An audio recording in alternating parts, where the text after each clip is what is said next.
오는 10월 경주에서 개최되는 에이펙 정상회의를 앞두고 지난 3월에 사전 행사격인 1차 고위관리회의 쏨1이 열렸습니다.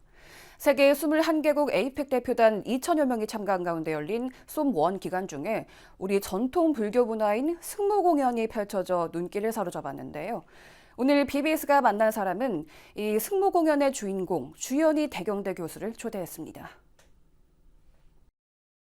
네, 국가무형문화재 승무이수자 주연희 대경대 교수 나오셨습니다. 교수님 어서 오십시오. 네.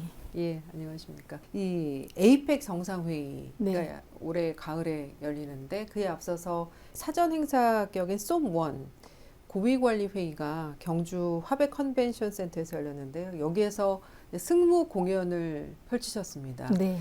소감이 어떠셨어요? 네, 무엇보다 승무를 통해서 어떤 무언의 몸짓이 어떤 메시지를 줄까 고민을 하긴 했습니다. 그러다 보니 우리가 예전부터 세계는 하나다라는 그런 말들을 들어왔지 네. 않습니까? 그래서 이날 참여하신 분들께 우리가 하나인 이 마음이 결국은 평화로워야 되지 않을까? 그러면서 승무춤 속에 있는 그런 철학적인 의미를 담아서 모두에게 평화의 메시지를 장사함 자락을 통해서 네. 조금 표현하고 싶었는데 잘 전달이 되었는지는 모르겠습니다. 예. 좀 시간을 거슬러 올라가서요. 교수님 네. 처음 승무를 하시게 된 계기는 어떻습니까? 결국은 승무의 2대 예능 보유자이셨던 지금은 작고하셨지만 이해주 선생님을 만나면서부터 승무를 시작이라고 볼 수 있습니다. 예.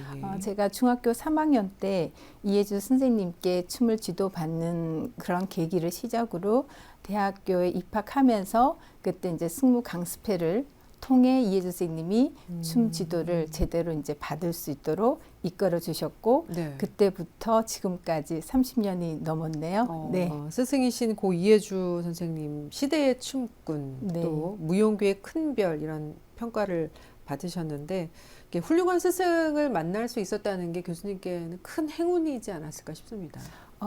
사실은 무대 예술로만 춤을 본다면 기교, 형식미 이런 것을 중시했을 텐데요. 이해주 선생님께서는 그 무대에서 보여주는 것만이 아니라 그 이전에 그 기본이라는 부분을 되게 중요시 하셨고 네네.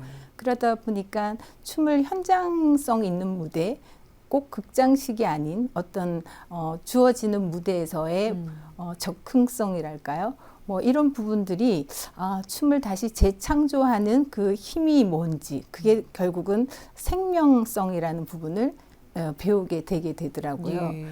고깔을 이제 세계 무대에 선을 보이기도 하셨는데 고깔이 갖는 의미가 있죠. 네, 이제 승무를 추다 보니까 복식이 참 복잡합니다. 그냥 치마 저고리만 입고 추는 춤들이 많다면 승무는 치마 저고리를 안에 입고 또 장삼이라는 긴 소매를 가지고 또 고깔까지 쓰고 네네. 또 가사도 둘러야 되고 그렇죠. 그래서 춤을 출 때마다 왜 이렇게 춤추는 것도 힘든데 복식이 이렇게 다 힘들게 할까 했는데 그 네네. 고깔을 예. 곰곰이 생각해 보니까 결국은 승무라는 춤은 내면을 바라보는 볼관 관을 해야 되는 게 이 춤 안에 철학적인 부분이 있다면 그래서 아마 이 고깔로 시야를 조금은 가려서 내가 내 안을 바라볼 수 있도록 해주는 역할로 이거를 머리에 쓰지 않았을까. 그래서 우리가 승무 연습을 할 때 예. 고깔을 쓰지 않고 연습할 때랑 정말 이제 무대에 설 때만 고깔을 쓰게 되거든요. 그러면 고깔은 마지막 그 고깔끈을 탁 묶어서 정리를 하고 나면 제 마음이 이렇게 퍼져 있던 마음이 싹 안으로 들어오는 그런 역할을 해줘요. 예. 지금까지 그 승무 공연을 많이 하셨을 텐데요. 네. 지금까지 하시면서 가장 좀 기억에 남는 순간이라고 해야 되나요? 좀 그런 무대가 있었습니까? 어떤 무대였습니까? 가까이로는 작년도에 경산시의 제석사라고 네네. 원효대사 탄생지 절이 있습니다. 네. 근데 1403주기로 아마 제가 초대를 받아서 헌무로 승무를 보여달라고 요청을 해서 했는데요. 그 절은 자그마한 절이지만 그 제석사 안에 원효대사님의 그 상이 있는 그 앞에서 법당 앞에서 춤을 추는데 어떤 느낌이 들었냐면 네네. 이게 아마 즉흥인 것 같습니다. 어느 순간 이게 장삼 자락이 나도 모르게 법당 안으로 이렇게 던지게 만드는 거예요. 춤을 추는 방향도 달라지게 만들고. 그래서 그 집중을 하면 보통은 동작에 몰입을 하는데 네. 그 춤에서는 원효대사 쪽으로 제가 자꾸 이렇게 장삼을 던지고 그 장삼을 법당에 이렇게 스치고 난 장삼을 다시 이쪽으로 무대 바깥으로 앉아 있는 그 일반인들에게 네네. 가는 거예요. 그래서 순간 이걸 예를 내가 어긋나게 하는 건 아닐까? 근데 나도 모르게 이게 자꾸 법당 안으로 장삼이 들어가고 법당 안에 있는 게 탁 하는데 어떤 마음이냐면 네네. 원효대사님의 마음이 이렇게 전달로 복을 던져주는 느낌? 그리고 또 두 번째 메시지는 뭐 하실 말씀이 있으면 하세요. 제가 그대로 이렇게 또 전달해 줄게. 이런 마음이 네네. 순간 들어서 나는 승무를 추면서 왜 오늘의 이 자리에서는 이런 마음으로 내가 장삼을 뿌리고 던지고 있을까?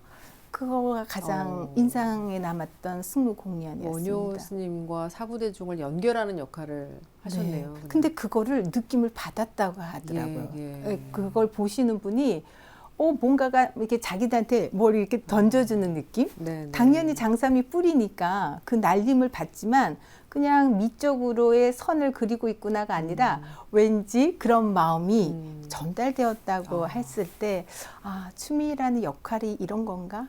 생각했습니다. 경지에 오르신 것 같습니다. 아닙니다. 예. 무용인으로서의 포부라든지 활동 계획은 어떠십니까?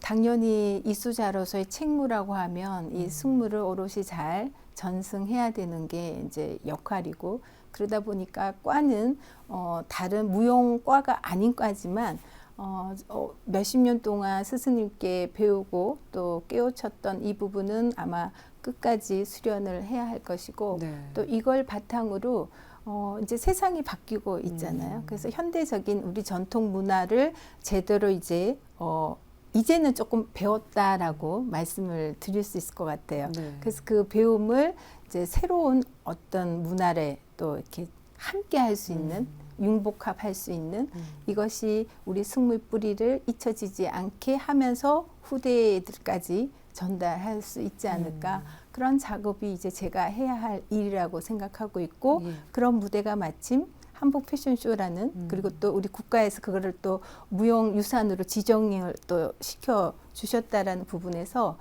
그러면 나는 이 전통 춤과 전통 문화와 이 현대적인 이런 무대 한복 패션쇼를 통해서 새롭게 컨텐츠를 만들고 그렇게 해서 저가 할 수 있는 거는 그거가 이제 해야 할 일이라고 생각을 합니다. 예. 오늘 여기까지 네. 말씀 듣겠습니다. 고맙습니다. 네, 고맙습니다. 예, 지금까지 국가무형문화재 승무 이수자 주연희 교수와 이야기 나눴습니다.